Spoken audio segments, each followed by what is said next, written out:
Thank you. I am really excited to be here with you today. As some of you may have been, I was living in the San Francisco Bay Area in the mid-90s during what was that decade's dot-com boom, if you remember the tech boom then, for those of you who are here. I was between careers, and so I was spending a lot of time in coffee shop. In fact, when people ask me, what do you want to do? All I knew was I wanted to go to the coffee shop in the morning. I wanted to drink coffee and read the paper until I was done. That's the only thing I knew I wanted to do. So I did it day after day after day after day. So I got a lot of things read during that time.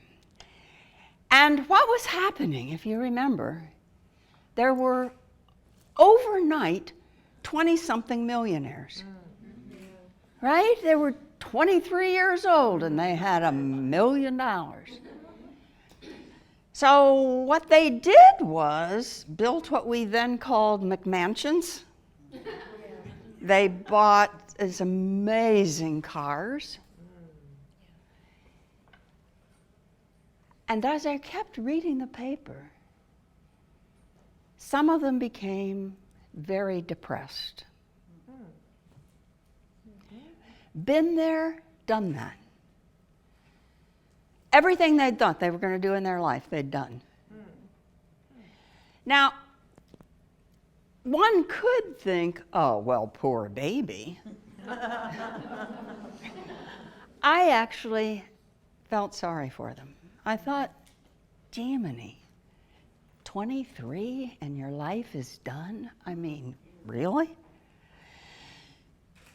So what did they do? Very sadly, some committed suicide. Many of them started the next big thing, looking for the next shiny object that they could sell or sell their company. And I remember at the time thinking,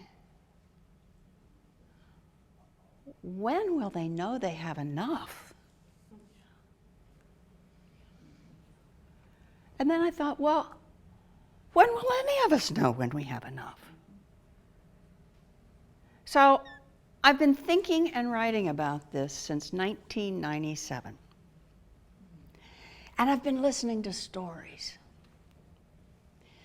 I think of this wonderful flight attendant on a United flight whose name was Rudy. Rudy had been a hairstylist in a very fancy Hollywood salon. And he told me some of the people he'd worked with. And it was amazing, some of the people he'd worked with. One day, Rudy went into the salon, and he looked, and there was this very fancy woman going, I don't quite like this curl. And I'm not sure this streak right here is quite the right color. And he thought, I can't do this anymore. I cannot spend my life doing this. I thought of a friend of mine who told me about a lawyer who was a very high-level partner in a very swanky firm in Boston. And one day walked in and thought about the cases he was going to work on that day. And thought, I'm not doing that anymore.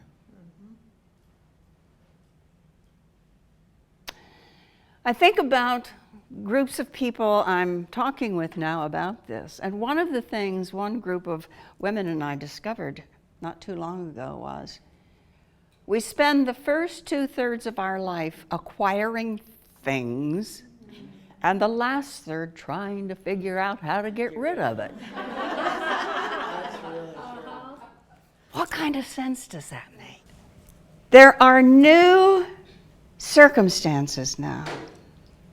There is a new consciousness. In 1997, when I talked to people about this and said, how will you know when you have enough? Many people went, enough what?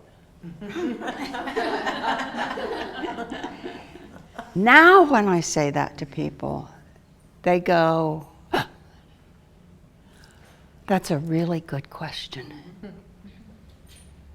Our consciousness 20 years later is very, very different. I'm noticing this particularly among successful professional women who are feeling overwhelmed and becoming unsatisfied with this feeling as a constant way of being in the world, of working 24/7, of missing their children growing up, missing every soccer match, every piano recital, every nighttime story. This situation is nothing new.